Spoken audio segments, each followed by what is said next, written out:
convertir la palabra del Señor. Amén. Y vamos a continuar con nuestra serie expositiva de Primera de Juan. Tanto Primera de Juan, capítulo 5. Y vamos a leer hoy solo el versículo 7 y el 8. Juan, capítulo 5. Primera de Juan, capítulo 5, versículos 7 y 8.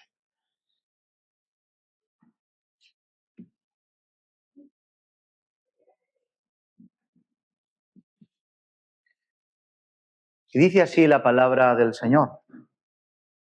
¿Lo tenemos? Amén. Dice: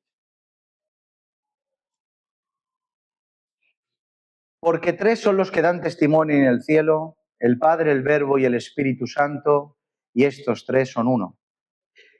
Verso 8, y tres son los que dan testimonio en la tierra, el Espíritu, el agua y la sangre, y estos tres concuerdan. Amén a su palabra. Bien. En el último sermón estuvimos atendiendo lo concerniente al agua y a la sangre. ¿Recuerdan? ¿Sí? Que encontramos en el versículo 6 del capítulo 5 de Primera de Juan. Después de compartir con la congregación algunas de las interpretaciones que se dieron a lo largo de la historia respecto a qué es esta agua y qué es esta sangre, concluimos que la interpretación más acertada es la que vincula el agua y la sangre con el bautismo y la crucifixión, ya que la forma de interpretarlo atiende tanto al contexto histórico como al propio contexto de la carta en general y al pasaje en particular. Amén. La porción de las Escrituras que hoy tenemos delante, siempre decimos que cuando uno decide como congregación, como pastor, atender y predicar expositivamente, queda preso de las Escrituras. No tiene opción a elegir qué predica cuando atiende la serie expositiva. No puede saltarse versos, no puede predicar lo que le apetece. Por tanto, te queda uno preso de las Escrituras y te fuerza a compartir con la congregación todo el consejo de Dios. Y nos encontramos con versos que a veces nos gustaría saltar. Y esto lo hemos dicho en muchas ocasiones. Pues hoy es uno de esos textos que cuesta encontrarse con ellos y explicar a la congregación algunas cosas de importancia. En el día de hoy vamos a intentar atender, y escuchen, por favor, y no se me pierdan, lo concerniente con aquello que se conoce, que se extrae de este verso y se conoce como coma juanina o coma joánica. No se me asusten, intentaremos explicar. Esta expresión que encontramos y que se extrae de estos versos, concretamente en el versículo 7 y versículo 8 que acabamos de leer. La pretensión de hablar sobre esto a sabiendas, porque lo sé, que de primeras puede producir confusión a muchos, es precisamente que dicha confusión que puede producir no produzca jamás algún tipo de duda al respecto a lo que tenemos delante y consideramos como sagradas escrituras. O sea, sé que puede producir confusión, pero sé también que a la hora de aclarar todo esto, la confusión no llevará a la duda respecto a lo que tenemos por delante nuestra y consideramos como sagradas escrituras. La intención es señalar a la Iglesia que aquello que tenemos delante es la palabra inspirada por Dios y que es absolutamente confiable. Esa es la pretensión de este sermón o de esta exposición de la palabra. Y es por eso que es mi deber mencionar lo más sencillamente posible este asunto. Pero mencionarlo para asegurarnos de que cuando llegue a sus oídos, por medio de lo que sea, recuerden lo que en esta tarde se enseñó y aunque quizá genere muchas preguntas e incógnitas, jamás genere duda. ¿Me siguen, verdad? Bien, así despacio. Para empezar, ¿qué es esto de la coma juanina o coma joánica? La coma juanina es una forma de expresión que alude a este texto en particular para señalar una anomalía en el texto. Escuchan bien, una anomalía en el texto. Concretamente, el texto al cual se hace alusión es el que encontramos en la segunda parte del versículo 7 y la primera parte del versículo 8 del capítulo 5 de Primera de Juan, que después lo atenderemos más al detalle. Y la anomalía concretamente tiene que ver con que una gran mayoría de los intérpretes de las Escrituras, muchos de los que se dedican al estudio de los manuscritos, señalan esta porción en concreto como un texto espurio, un texto añadido, o sea, que no forma parte de los escritos originales y por tanto no son inspirados por Dios. Decirles algo de primeras para asentar bases y que no haya confusión al respecto. Lo primero que les diré es que si hablamos de la coma joánica o juanina y de la posibilidad de que esto sea un texto añadido, es porque hay bases suficientes, muy solventes, para que esto se tenga en cuenta. Si no fuera así, no me tomaría la molestia de mencionarlo y traerlo a relucir a la congregación. Mis hermanos, no tenemos que contestar a todas las preguntas, no tenemos que atender a todos los desvaríos de las personas, pero sí que es verdad que hay aspectos que nos encontramos con ellos que tienen el suficiente peso e importancia para atraer a la congregación y poder instruir a la Iglesia y que no sea confundida por ello. ¿Me siguen? Lo segundo que les diré es que a pesar de que los que sí atestiguan y tienen bases muy sólidas para hacerlo, lo atestiguan con solidez, decirles que no es la única opinión que existe al respecto. Hay personas de mucho peso que argumentan precisamente lo contrario, o sea, que aseguran que esta porción que se señala como espuria sí que es fidedigna porque de los manuscritos de la cual se sustrae sostienen que lo son. Por mencionar a algunos conocidos de nuestro tiempo que sostienen esta postura o este texto como válido, podríamos mencionar a César Vidal, que sostiene que no es espurio, sino inspirado. Por último, y no menos importante, lo que quiero decir y aclarar de primeras es que, sea que el texto sea añadido o no, no afecta en absoluto en nada, ni al contenido, ni a la doctrina, ni a la fiabilidad de las Escrituras. Y es por eso que lo quiero decir de primeras, para que todo lo que se diga ya se entienda desde la base de la seguridad, al menos hasta el momento, la seguridad que su pastor quiere compartir e inducir en ustedes en esta tarde, al principio de este sermón. Pero volviendo al tema en cuestión. Sé que esto será tedioso, porque lo es, no tenemos opción, tenemos que explicarlo. ¿Están conmigo? Se llama coma juanina no porque se alude a una puntuación gramatical. Uno escucha coma y ya entiende, ya se va a la mente a lo que nosotros entendemos por una coma. No porque se alude a una puntuación gramatical o porque se encuentre una coma que está en un lugar inapropiado y que altera la entonación o el ritmo del verso. No significa esto coma juanina.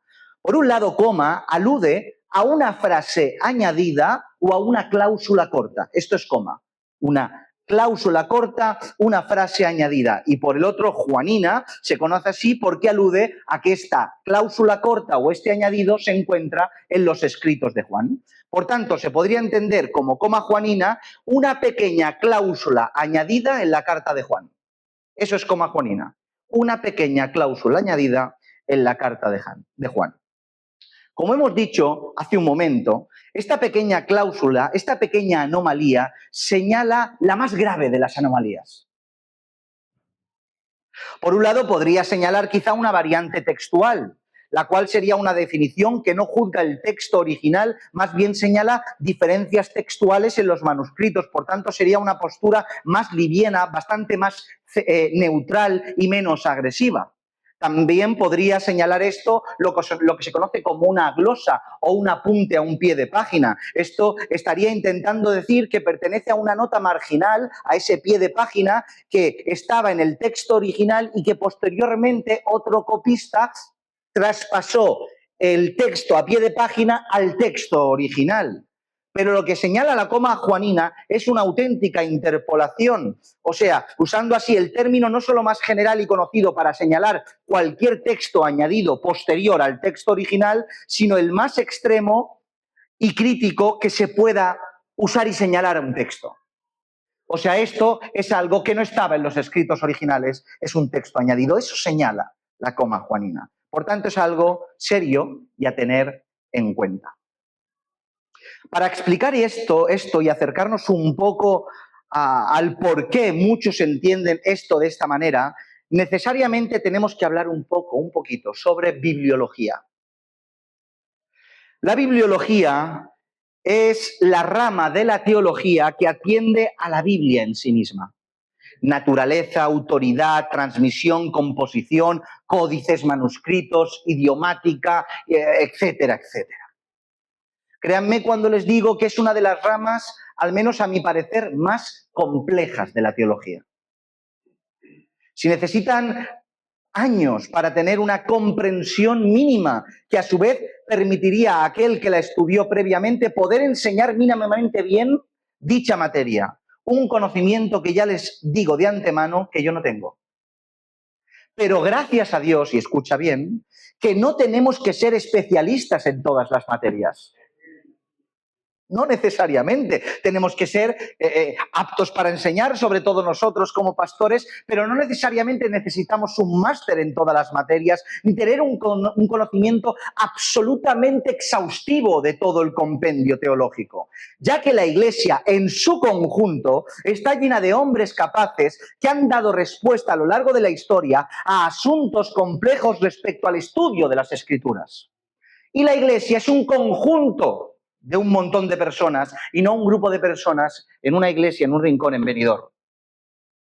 En este caso, en cuanto a bibliología, hay hombres que a lo largo de la historia pasada y contemporánea han dedicado su vida al estudio de esta materia y nos han dejado mucha información valiosa que nos es esencial para su comprensión. Es por eso que lo que haremos es extraer ciertos puntos esenciales basados en los estudios de estos hombres que han dedicado su vida a esta materia para intentar llegar al punto en cuestión y dar una muy sencilla explicación del porqué de esta posible interpolación que encontramos en la primera carta del apóstol Juan. ¿Me siguen hasta aquí? Espero que sí y que no se me pierdan. Yo lo intentaré explicar de esta manera, lo más sencillo posible. En primer lugar, hablemos un poco sobre códices, manuscritos y versiones.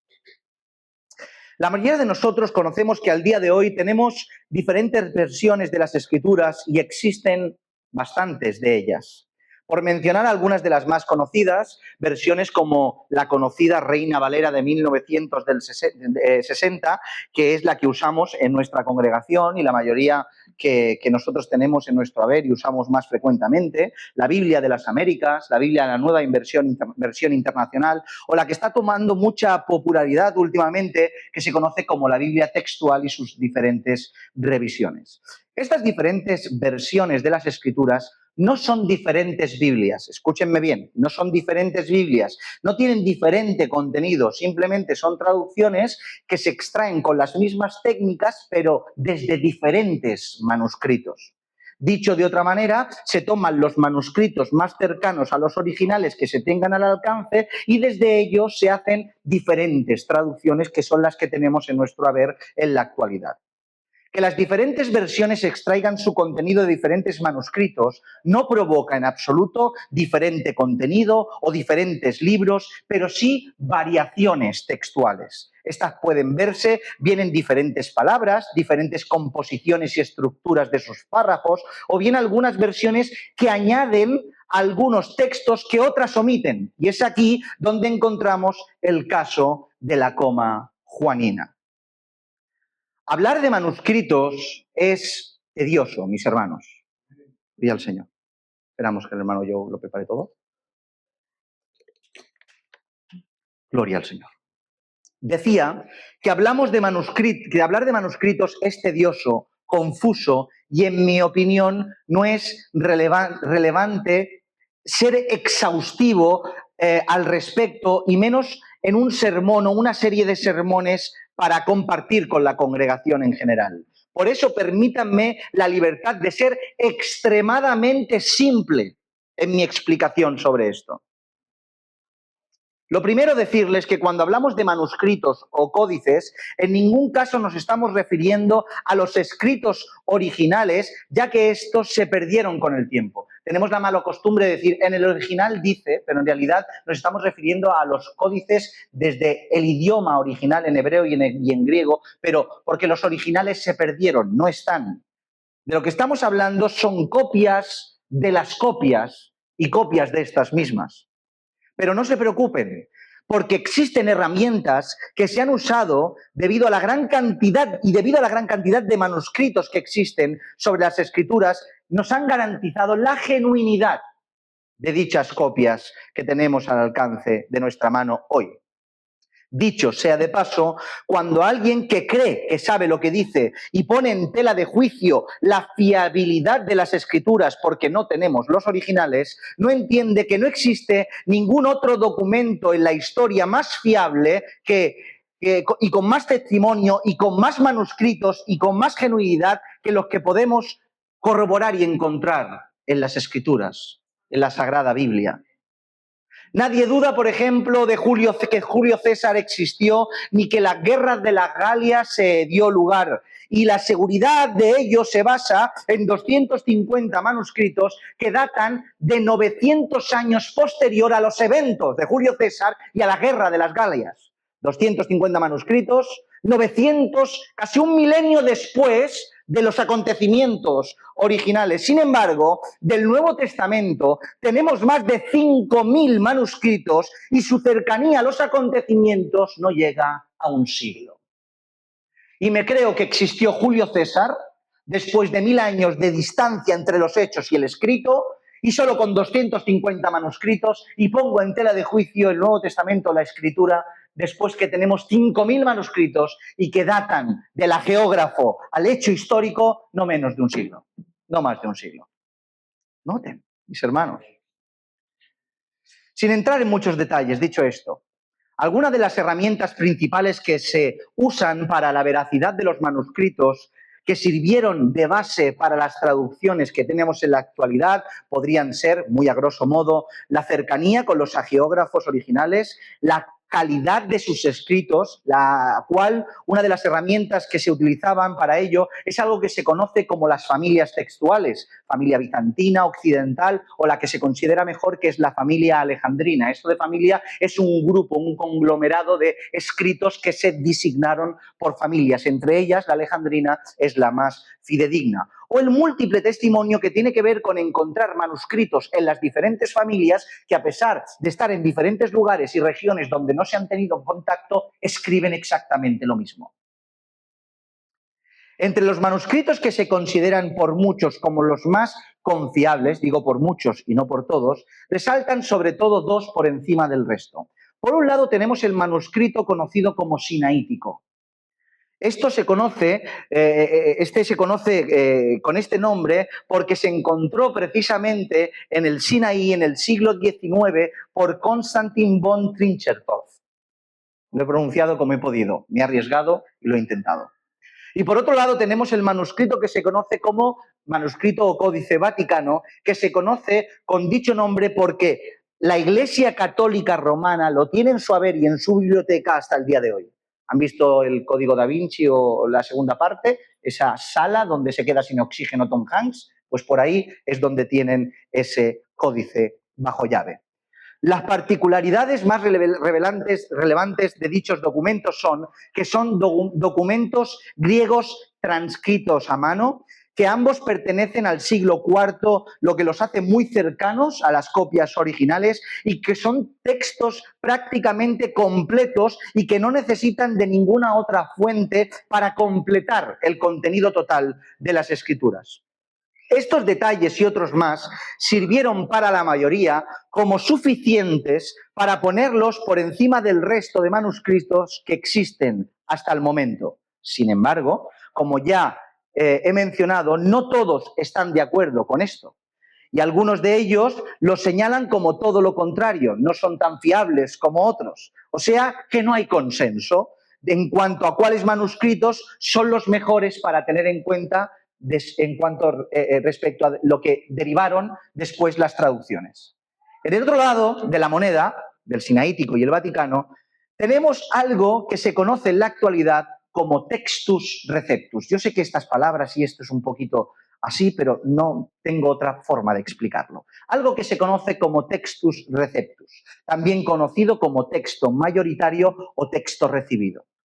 ¿Qué es el textus recibido, el textus receptus? El textus receptus es una edición impresa del Nuevo Testamento griego publicada por primera vez en 1516 por Erasmo de Róterdam. Erasmo fue un erudito neerlandés de los Países Bajos, humanista y sacerdote católico.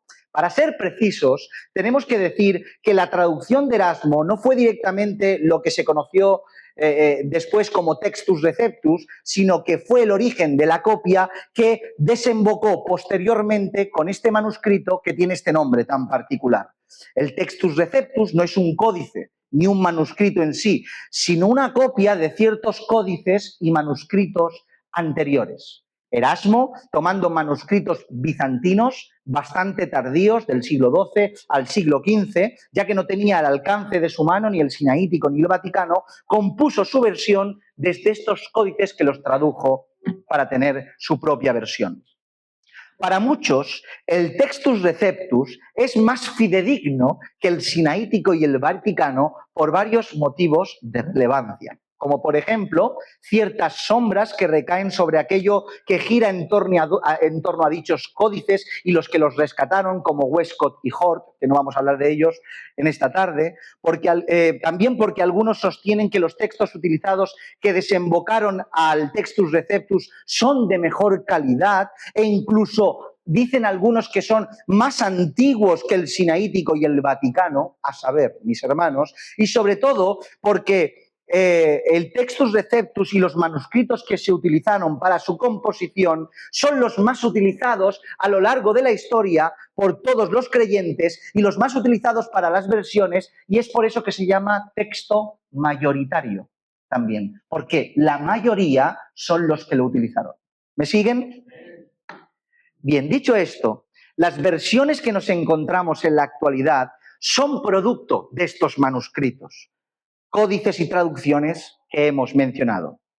De los códices Vaticano y Sinaítico nos encontramos ediciones como la Biblia de las Américas, la Nueva Versión Internacional o la Biblia Textual y sus revisiones, aunque la Biblia Textual y sus revisiones no solo usa el texto sinaítico y el Vaticano, sino otras fuentes y otros códices. Y del Textus Receptus de Erasmo, extraído de códices bizantinos y latinos, nos llegaron ediciones como todas las diferentes versiones de la Reina Valera, incluido la Reina Valera de 1960 que tenemos en nuestras manos, que es la más popular y más extendida hasta el momento.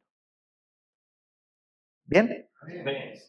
Llegados hasta aquí, y habiendo explicado muy por encima algo acerca de manuscritos y de versiones, atendamos al punto en cuestión. Lo primero que tenemos que decir es que esta posible interpolación no proviene de las versiones que salieron de los códices Sinaítico y Vaticano, sino de las versiones que como base y fuente tienen el textus receptus. Por tanto, mientras que la Biblia textual, por ejemplo, no contiene lo que se conoce como la coma juanina, ya que tiene su base el códice sinaítico y el códice vaticano, nuestra Reina Valera de 1960 sí que tiene la coma juanina porque su base es el textus receptus. Bien, ¿cuál es concretamente la posible interpolación de la que estamos hablando? El texto que se lee en Reina Valera de 1960, tal cual tenemos en nuestras Biblias, lo vuelvo a repetir. Versículos 7 y 8 dice: porque tres son los que dan testimonio en el cielo, el Padre, el Verbo y el Espíritu Santo, y estos tres son uno. Verso 8, y tres son los que dan testimonio en la tierra, el Espíritu, el agua y la sangre, y estos tres concuerdan.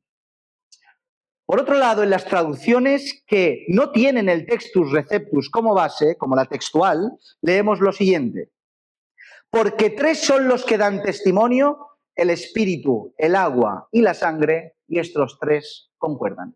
Nada más. Nada más. Por tanto, el texto que muchos sostienen como añadido sería el siguiente. Porque 3 son los que dan testimonio, hasta aquí todo bien, y ahora empieza el añadido. En el cielo, el Padre, el Verbo y el Espíritu Santo, y estos 3 son uno, 8, y 3 son los que dan testimonio en la tierra. Termina el supuesto añadido y regresa al original. El Espíritu, el agua y la sangre, y estos 3 concuerdan. Por tanto, la parte que se entiende como añadida es la que tiene que ver con una mención de la unidad de la Trinidad, del Padre, del Hijo y del Espíritu Santo, ya que según los códices sinaítico y vaticano y sus versiones, como puede ser la textual, no se menciona esta complejidad trinitaria, sino solo al Espíritu, al agua y la sangre. Bien, como hemos dicho, los motivos por los cuales consideramos hablar de esto es porque la argumentación para sostenerlo es firme y tiene mucho sentido. En primer lugar, porque lo que los sostienen entienden que no hay códices, hay mucha gente que entiende esto así. Muchos eruditos respecto al estudio y al análisis de los manuscritos que creen esto. Que los códices más fidedignos que tenemos en nuestro haber se comprenden por el Código Sinaítico y el Códice Vaticano, por lo que ya hemos mencionado anteriormente. Y esto se pone en contraposición con los manuscritos del Textus Receptus que dicen que son muy posteriores, más modernos y no tan cercanos a los originales. Esto es lo que sostienen, uno de sus puntos. Ni siquiera aparece en la Vulgata latina. Esto es relevante porque el Textus Receptus está sacado de códices bizantinos y latinos. Pero la Vulgata latina, que es la más relevante y la más antigua, no los contiene.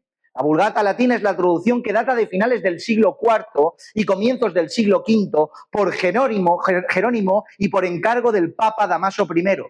Traducción que usó textos latinos anteriores a esa época y para el Nuevo Testamento y traducciones directamente del hebreo para el Antiguo Testamento. O sea que es una traducción muy fidedigna. Pero aún así, la Vulgata latina no incluía la coma joanina. No estaba. Por otro lado, es curioso y cabe resaltar que no aparece en ningún debate cristológico de la historia de la Iglesia. Esto es muy relevante. Como todos ustedes saben, los debates cristológicos eran el pan de cada día en los primeros siglos de la Iglesia. Salía un hereje, salía una persona a hablar y poner en tela de juicio la naturaleza de Cristo, la naturaleza de la subsistencia de la deidad, y empezaban a debatir y de ahí a concilios. Y en ninguno de esos debates sale a mencionar y a relucir, Primera de Juan capítulo 5, versos 7 y 8, tal cual está desde el Textus Receptus, lo que sería una sentencia para finiquitar la conversación. Porque el Padre, el Hijo y el Espíritu Santo son uno y estos 3 concuerdan, ya está, no hay más debate. Y no sale, no aparece en ningún debate teológico, lo que es muy relevante. Y por último, tenemos que añadir un dato histórico también relevante sobre el Textus Receptus de Erasmo y algo que le sucedió respecto a su traducción. Erasmo, como hemos dicho, del 1514, era conocedor de que esta porción de Primera de Juan no estaba en los manuscritos más cercanos a los originales y, por tanto, no lo incluyó en su primera edición de lo que después se conoció más para adelante como el Textus Receptus. A Erasmo se le criticó muchísimo por no incluirlo. Y la respuesta de Erasmo fue que si se mostraba algún manuscrito que lo incluyera, lo añadiría en su siguiente revisión. Después de que lo que dijo Erasmo, alguien le mostró un texto muy tardío, deficiente de los códices y los manuscritos que se conocen del griego como minúsculos, y le mostró que ahí se encontraba esta porción que se conoce como coma juanina. Erasmo, pues, por las presiones y puesto en estrecho por su palabra y a pesar de no estar de acuerdo, lo incluyó en su revisión del 1522, revisión que fue base para que en 1550 Stephanus imprimiera la gran edición del Nuevo Testamento conocida ahora sí como el Textus Receptus. Por eso, motivos, decimos que la postura que la mayoría tiene sobre el texto en particular y calificarlo como espurio no está sostenida en el aire, sino que tiene una base inteligible, tiene una base histórica y de argumentos de base para sostenerlo.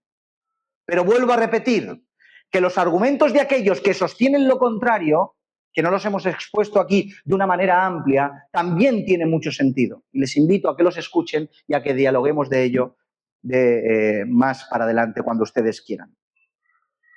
Partiendo de la base de considerar que esto es así, o sea, que el texto es añadido, cosa que hoy ni admito ni desmiento, me pregunto si es verdad,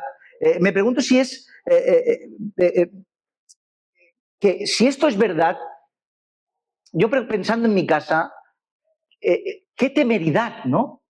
Qué temeridad si este texto sabían que era espurio o el primero que intentó añadirlo, qué temeridad hacer algo así.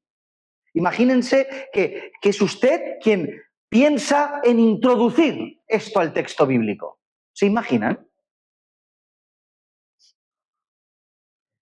Es absurdo, mis hermanos, de verdad. Es una temeridad por añadir a lo escrito, ya que es un pecado brutal.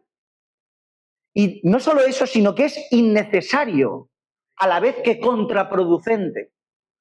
Contraproducente porque el añadir esos textos lo único que ha conseguido es dar fuerza a aquellos que desmienten la doctrina bíblica de la Trinidad, ya que dicen con razón que la Trinidad es tan insostenible que tuvieron que añadir un texto trinitario para demostrarla.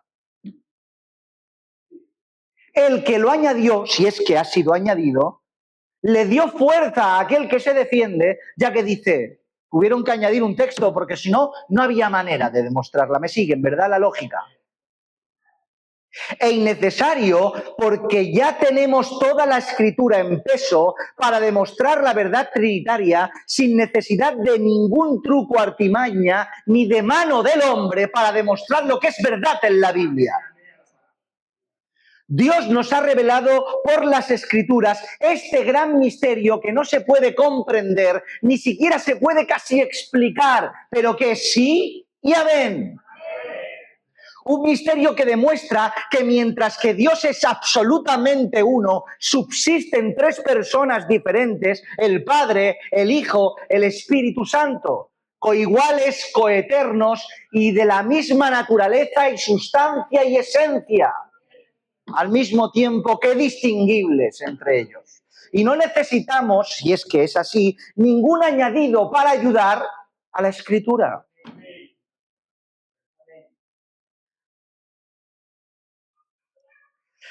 Llegados hasta aquí, dicho todo esto, llegamos a la parte más importante y al final.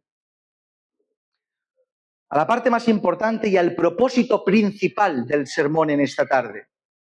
Porque como hemos dicho, obviamente tengo que exponer esta información, pero el propósito es este. Este es el propósito del sermón. ¿Podemos fiarnos de las escrituras que tenemos en nuestras manos, a pesar de saber que tienen en su contenido cosas como la que hemos explicado en el día de hoy? La respuesta es un absoluto sí. Las escrituras que tenemos en nuestras manos son la palabra de Dios infalible, inerrante y eterna, y es completamente confiable en todas sus versiones. En primer lugar, por lo más obvio y evidente. Y es que Dios es el que está al cuidado y protección de su propia palabra y voz. Se nos olvida a veces. Creemos que esto está en manos de hombres. Se dio en manos de hombres, obviamente, pero es Dios quien está en control de todo. Dice Isaías 40, versículo 8, sécase la hierba, marchítese la flor, mas la palabra de Dios nuestro permanece para siempre. Es una sentencia desde el cielo. Esto no lo sostiene ningún hombre, ninguna geógrafo, ningún historiador, ningún estudioso de los códices. Esto es palabra de Dios. Es un libro sobrenatural. Dios Todopoderoso jamás dejaría su palabra divina a merced del error y la controversia o el descrédito. Es por eso que detrás de todo lo que ocurre, de toda erudición y provisión para salvaguardar sus escrituras, no nos olvidemos que está Dios detrás. Pero más allá de lo evidente y de lo genérico, Dios está en control, hay mucho más que decir.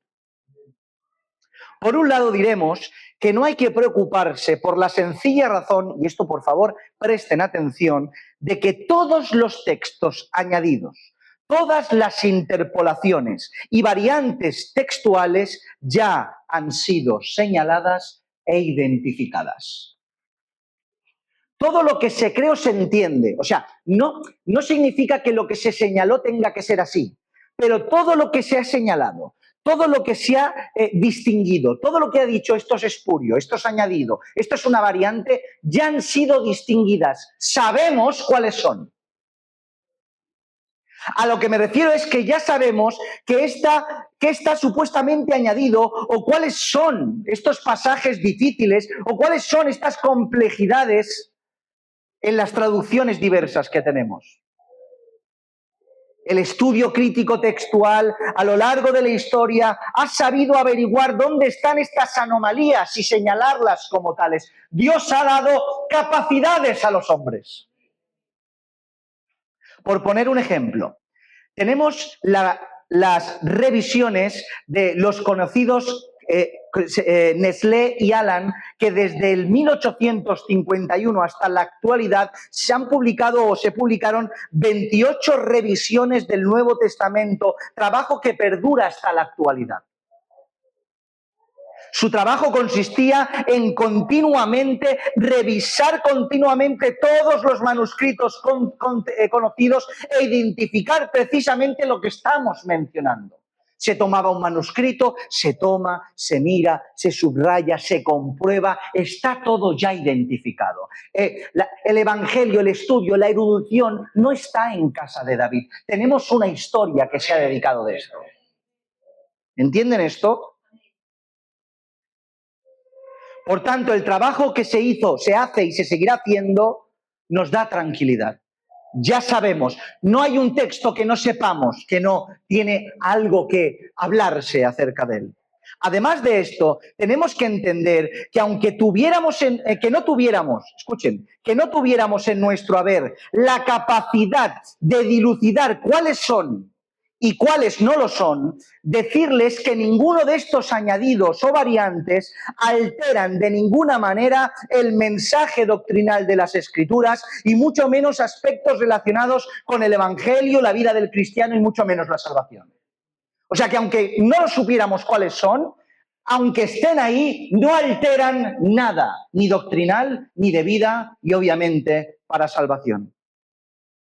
Lo primero que tenemos que decir que la mayoría de variantes textuales atienden a aspectos de relevancia, de muy poca relevancia, como en un lugar aparece que fueron 2 y en otro 1, o que la palabra es diferente pero significa lo mismo, o sea, se utiliza un sinónimo, o que altera su orden, en algún sitio encontramos Jesucristo y en otro Cristo Jesús, y cosas en la mayoría de variantes semejantes a estas. Tampoco cuando la variante tiene que ver con una omisión del contenido. Por ejemplo, podemos leer en Romanos 8:1 que dice: ahora pues, ninguna condenación hay para los que están en Cristo Jesús, los que no andan conforme a la carne, sino conforme al Espíritu. Muchos manuscritos no añaden la segunda parte del verso donde dice los que andan conforme a la carne, sino conforme al Espíritu, sino que solo contienen, ahora pues ninguna condenación hay para los que están en Cristo Jesús. No obstante, este texto supuestamente añadido, aunque no distinguiéramos qué lo es o no supiéramos que es añadido, no afecta en nada al contenido de la Escritura, porque el propio contexto de la carta de Pablo a los romanos o el propio contexto de todas las cartas de Pablo a las iglesias hablan de la carne y del espíritu y de su enemistad. Por tanto, aunque fuera un añadido y no supiéramos que lo fuera, no altera para nada, aunque fuera un añadido, al contenido doctrinal. ¿Me siguen? Pero es que ni siquiera cuando atendemos a textos que se consideran como completamente inexistentes en ciertos manuscritos antiguos y se entienden como añadidos, o sea, no solo variantes textuales, no solo textos omitidos, sino ni siquiera textos añadidos, ya sea la coma juanina o la polemización que hay con Juan 8 y la mujer adúltera, o el final largo de Marcos capítulo 16 del versículo 9 al 20 que algunos sostienen que es un añadido posterior. Ninguno de estos supuestamente contenidos o añadidos alteran o añaden a la doctrina de la Escritura. Ninguno. También tenemos que entender algo importante que nos ayudará no solo en la confiabilidad de las Escrituras, sino en la forma de entender cualquier otro documento ajeno a ellas. Esto es importante y es lo último que vamos a decir. Son muchos datos ahí rondando por la cabeza y no quiero agobiarles más. Tenemos que entender que un texto, aunque no sea inspirado, no significa que esté errado. Piensen un segundo. Que bebo agua. Porque estamos hablando de que desconozcamos. Imagínate que hay otro texto. Bueno, un texto, aunque no sea inspirado, no significa que esté errado. La inspiración de las Escrituras nos proporciona la garantía de que aquello que tenemos delante no solo tiene la máxima autoridad, sino que además es inerrante e infalible, como enseñábamos el otro día acerca de la sola Escritura. Que sola Escritura no significa que sea la única autoridad, sino que es la máxima autoridad y aparte de ser la máxima autoridad, es la única autoridad infalible. No hay otra autoridad como la Escritura. No obstante, tenemos documentos extrabíblicos que, aunque no son inspirados, están en perfecta consonancia con las Escrituras. Por tanto, aunque no son infalibles e inerrantes, no significa que estén equivocados, sino que van en perfecta consonancia con lo escrito. ¿Cuántos libros tenemos en la actualidad o a lo largo de la historia, paralelos a la Escritura, que no decimos que tienen la máxima autoridad ni que son inerrantes, pero que son consonantes con la verdad bíblica? Así. Ese mismo principio, aplicado a los supuestos textos añadidos y variantes que encontramos en las Escrituras, que ya han sido identificados, aunque no sean inspirados, no tienen por qué alterar o negar o contradecir el contenido fidedigno de la inspiración de las Escrituras. Porque que esté y que sea un añadido que ya ha sido identificado y va en consonancia, no significa, aunque no sea inspirado, que sea contrario. ¿Me siguen? Y por último, esto es importante. Tenemos que recordar que Dios decidió dar la revelación a los hombres considerando y preveyendo su falibilidad. ¿Somos falibles o no? Infalible solo es Dios. Pero Dios lo sabía. ¿Por qué no hizo otra cosa? Aquí está el libro que yo escribí. No, ¿por qué? ¿Por qué lo hizo así? Dios ya lo hizo así. Dio su revelación perfecta a hombres imperfectos. Con esto quiero decir que nos dio las herramientas para poder determinar qué es lo correcto y qué es lo que no lo es.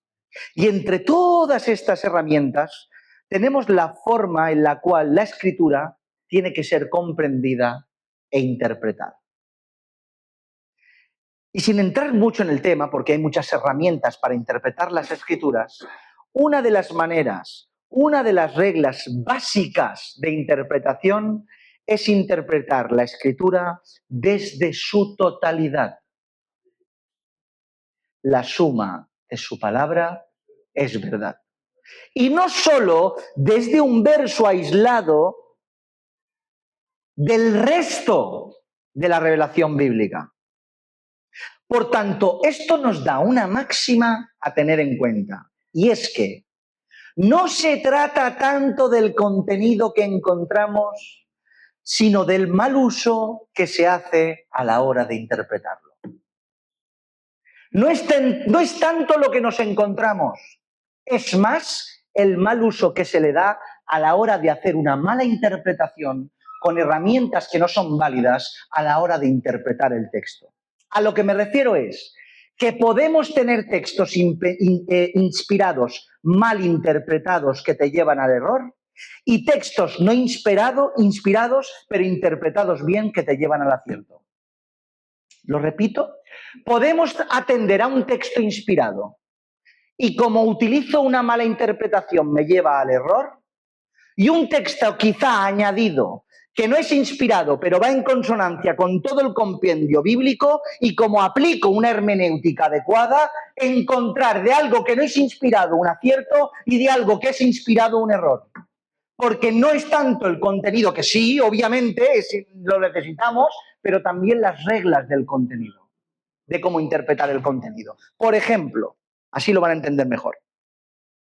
Tomando un texto que se pone en cuestión en cuanto a la crítica textual, como el que hemos mencionado del final largo, el final corto de Marcos.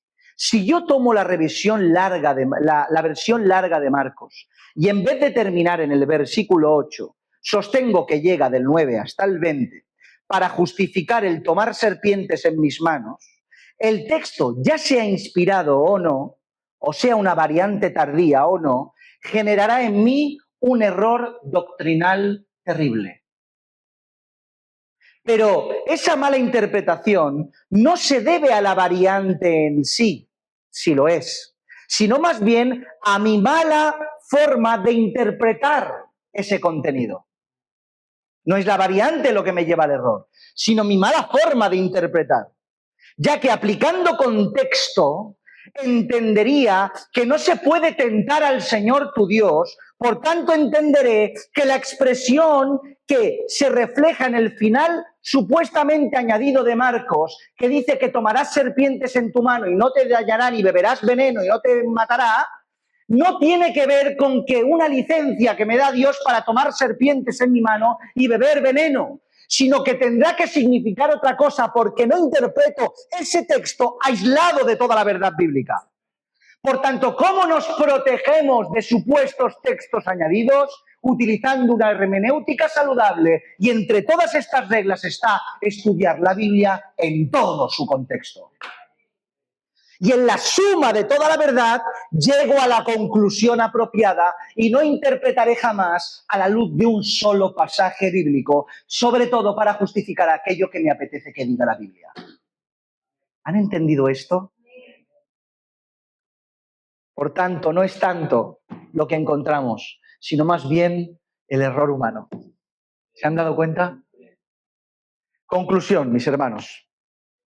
Como hemos podido comprobar, no tenemos absolutamente nada que temer respecto a las Escrituras que hoy tenemos en nuestras manos. Esto es palabra de Dios.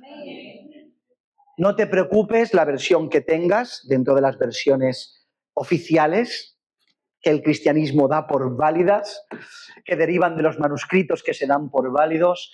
Ten tranquilidad respecto a lo que tienes en tus manos, que tienes palabra de Dios. Dios ya se encargó de cuidar su palabra y se encargó de darnos todas las herramientas necesarias para darle su correcta interpretación y no salirnos de la verdad doctrinal ni de su obediencia. Por tanto, ¿es un texto interpolado la porción de las Escrituras que encontramos en los versículos 7 y 8 del capítulo 5 de Primera de Juan? Quizá lo sea, quizá no. ¿Afecta, si es así, o sea, si lo es, en algún caso a la estructura doctrinal? No afecta a la estructura doctrinal. ¿Afecta algún caso en la forma de que tenemos que vivir o altera la vida del Evangelio o mucho menos la salvación? Absolutamente no. ¿Es motivo de desconfianza respecto a las Escrituras que tenemos delante, respecto a esta información? ¿Tener algún tipo de desconfianza respecto a lo que tenemos delante? Absolutamente no. Que este conocimiento que hemos traído hoy, aunque quizá a lo mejor confunda a algunos en esta tarde, sirva para afianzarnos en la fe cuando la duda venga a nuestra mente, para la gloria de su nombre. Porque como dice Pablo a Timoteo, toda la palabra es inspirada por Dios y en esa tiene que estar nuestra confianza. Inclina tu cabeza y vamos a orar.